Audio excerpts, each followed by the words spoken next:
Hi, I'm Paul Salmon. I'm a spiritualist medium. My guest today is Tony Hindley, psychic medium.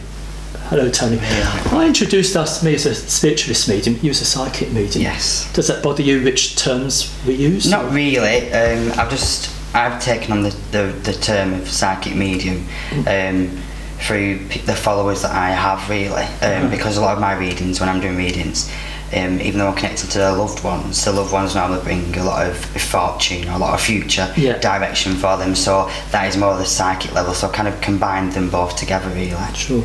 But your gift, I call it a gift, if you like. Yeah. You had it as a child, like other guests of mine, I believe. Yes. But didn't was it your grandmother? My great-grandmother, yes. Played a part in this? Yes, she did. I was 6 years old and I can remember the day as if it was yesterday. Can you? I was in my bedroom, it was about midnight, and we had two large Alsatians at the time, and I used to take them upstairs into the bedroom with me. And my mum came in and told me to stop talking to the dogs. Yeah. And I said, well, I'm not talking to the dogs. And then as my mum went, my great-grandmother, who died 20 years prior to me being born, who I now know as my great-grandmother, came forward and just said to me, you're going to be a lot different, just trust in what you believe in, and keep going forward with what you're going to be given. Yeah. And then that was that. But what wonderful support and encouragement. It was lovely to know that somebody who I'd never met but was related to me came forward to give me that direction, if you like. And that didn't frighten you at the time or anything? I was a bit nervous, if I'm honest, wondering who was in my bedroom, so to speak. Yeah. I asked my mother, I asked my grandmother as well, my mum's mum, who it could have been, and they just said like, oh, it's somebody, imaginary friend, or there's nothing there. Do you know the usual kind of conversation you have with somebody who says they've seen something? But did she appear lifelike? Like I'm seeing you. Really? That's the only way I can describe it. Excellent. When people say to me, how do they come forward to you, or how does spirit or ghost, as some people call them, come to you, the only way I can describe it is the program The Ghost Whisperer. Is spirit coming forward as if I'm looking at you now. So where did you go? You had this through your childhood. Yes. And you found yourself, what, in the Spiritualist church many years later? No. No. I was going through life 6 growing up. Yeah. Got to the age of 13. I met a gentleman called Simon who became a family friend, and he came over to me and said, "There's something very different about you. Here's a set of cards." Oh, yeah. And he gave me a set of tarot cards. And a lot of people don't like the tarot cards, but that set of tarot cards I've still got, and I'm now 31, so they're quite old, these cards. And he gave me these cards and said, "What do you see?" And I just said, "Pictures." And he went, "No, tell me, what do you see?" And that's how it started, where the readings came in. But then the spirit came in a lot stronger. I see. So maybe that was a hook for the spirit to come in and link in that way. Yes. All right. I just know for myself, I went down the Spiritualist church way. That's how I began my life, if you like. And did that enter your life at all, the churches? The churches only entered my life at the end of last year. Really? Yes. And from then, I was there for about 6 months. There was a lot of judgment towards me because I'm young and because I read a lot different. But now I actually run my own open circle, but it's not within a church, so to speak. How do you mean a bit different? You read differently? Because I was, how can I put it? The way I read is very, very blunt, very to the point, very descriptive. A lot of dates and full dates of births coming forward, and a few people became a little bit jealous towards that, and it caused a few problems, to say the least. I understand what you're talking about.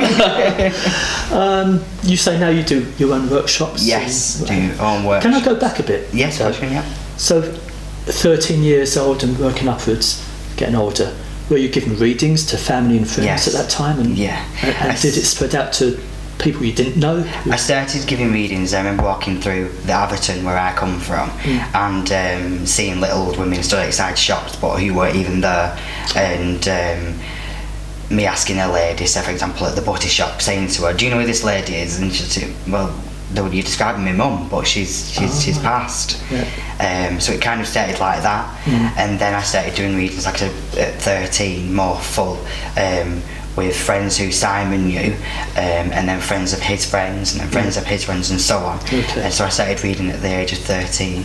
Grief. You'd be lost without it now, wouldn't you? Yeah, definitely.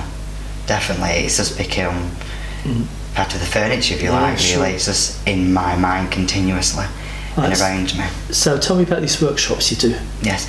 Well, I'm just going to, at the moment I do a development circle, where people come along and who feel they can connect to spirit or have a gift, or healers also come along and give them the opportunity to channel or to bring forward spirit energies, but all together, using our energies together. The workshops I'm going to start doing are workshops to do with the paranormal side of things, but also to do with developing your own ability. Angel workshops, so working a lot with angels, because I use a lot of angel work. I meant to ask you, because I looked at your website and you mentioned angel healing. Healing, yes. What is angel healing? Well, I'm a Reiki master. I've got level 1 and 2, and then I've got my masters as well, and I also teach Reiki as well. But then there's a lady who I met many years ago who said to me, "Have you ever tried angel healing?" And I was like, "Well, I've never heard of it. What is it?" And she said, "Well, you call an Archangel Raphael and Archangel Michael, and you ask them to come and send healing through your body to the person's body who's receiving the healing." And it does a lot for cutting cords to the past. So anybody who can't let go of things, or who have issues to do with the past, or depression, if you like, it cuts them cords. So it's very, very good for that upliftment. Very good. So can you feel, because I'm interested, because I don't know about angel healing, can you feel the difference, say, between the angels, like Angel Raphael and Angel Michael? Yes. Archangel Michael comes and stands forward, which is from the north, so he'll come and stand in front of you. Then Archangel Raphael will come from the back, which is the south. So when you feel the energies coming forward, I normally feel Michael is very cold, so a very cold breeze will come upon my face. But when Archangel Raphael standing forward, it's very, very warm. So I know the healing's coming forward from him. And do you see what people think of typical angels with wings, or no?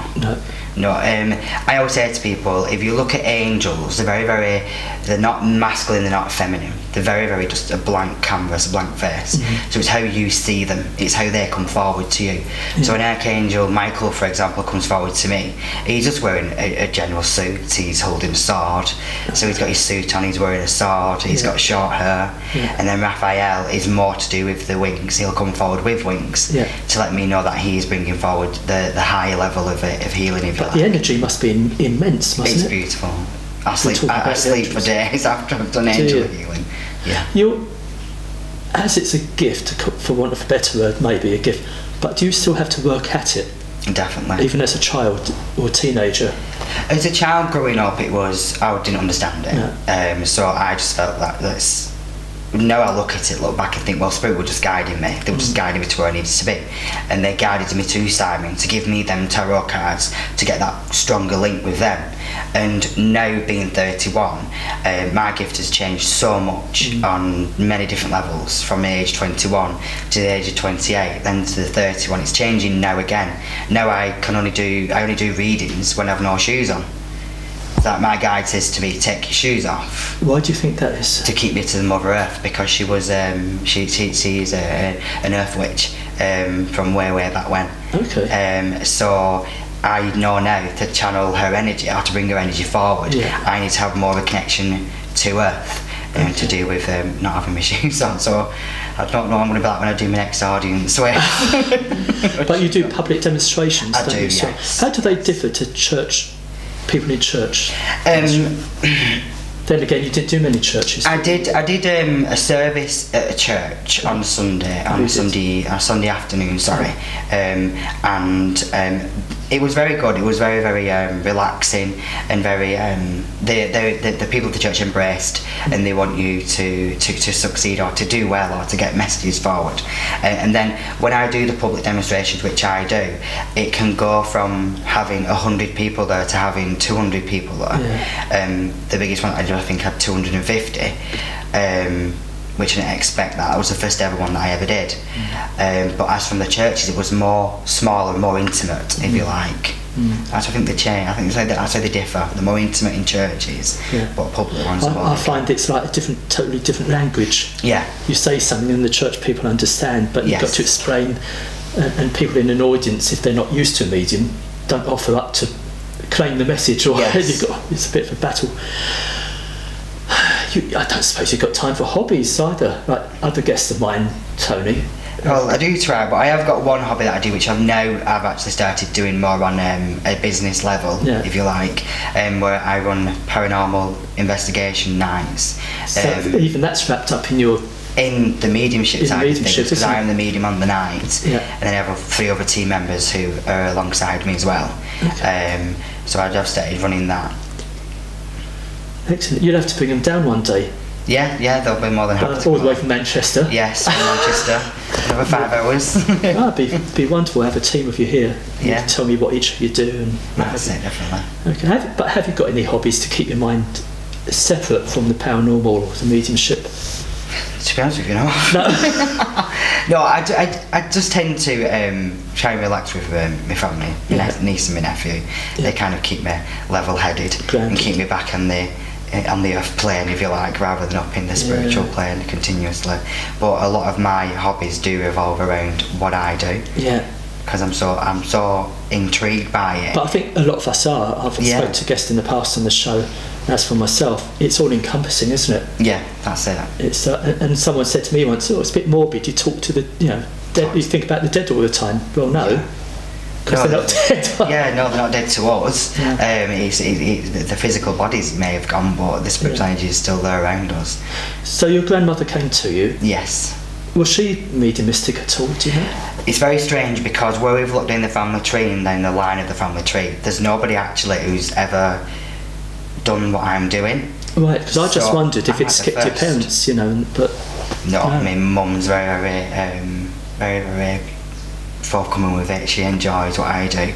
And my father, my dad's my dad, he's just too laid back. He doesn't really bother what I do, if I'm honest. He enjoys what I do, but he doesn't really come along to it. It's not really his thing. But they're happy enough for you to get along. Yes, of course, yes. I mean, my grandmother, which is my dad's mother and father, they're very, very strong Christians. So when I told them about what I do, I was a little bit nervous. But then my granddad said, I went for my perm read once. Oh, right. So then that's where I started getting into it more, and my granddad now will say, "You're normal yet." That's what he says to me now. Are you still up there talking to them? So he kind of enjoys it, and my grandma's actually said that she questioned what she believes in because of what I do and the things she's heard that I've said to people, to see there's more out there. Okay, so you've done the tarot cards, mediumship. Yes. You hear, you see. Yes. You feel. Yes. No doubt. Where do you think? And you mentioned the paranormal team. What other? I don't know what word I'm trying to look for here. What other thing is there? If you see, you hear, you feel, do you know where else you can? Well, I've done it for a while. Where spirit, I do transmediumship, and I've done it once, twice, 3 times now, but unaware to me. I've just come around with all these faces looking at me in tears and saying, "Is it you? Is it you? Are you back?" So at the moment in time, what I get when I'm doing a lot of my readings is where I will allow spirit to walk in to make me feel how they passed over, rather than telling me. So that they passed over with an issue to do with the chest, they'll come forward and place it onto me, then I ask them to take it away. Now, was that something you intended, or did it just happen one day? It started happening one day, then when I asked my guide what was going on, she just turned and said to me, "This is going to give you a stronger connection, so just trust me." So I trusted her, and that is now what happens now. Spirit will walk in, I can say, right, they died of a heart attack, died of a lung infection, the left lung's worse than the right lung. So it gives a lot of descriptions, much more stronger, and more evidence, if you like. How do you begin your work? I mean, yes, it's all encompassing, but if you were to give me a reading, do you need to open up somehow with chakras or anyway, or do you just... I used to do the chakra opening and the loop system and different things, but now I just get the cards, and it seems to be that's when they know, right, he's ready, because I do all my readings in one, so cards, aura, spirit, do you? all together. Okay. So once I touch them cards, my guides are saying, right, doors open, spirit come forward. So you do public church readings, and you do one-to-ones? I do one-to-ones from my home, I do one-to-ones at people's houses, and then I do my own public demonstrations as well. Excellent. All right, Tony. Well, listen, thanks for coming all the way from Manchester. Yes. I'd love to see you back one day with your team of... what do you call them? Paranormal investigators or ghost hunters? Well, I don't like the word ghost hunting. Paranormal, I think there's a lot out there, so we're called Supernatural Diaries, which kind of covers everything. Supernatural is from anything, what you think is odd, if you like, or different. Okay.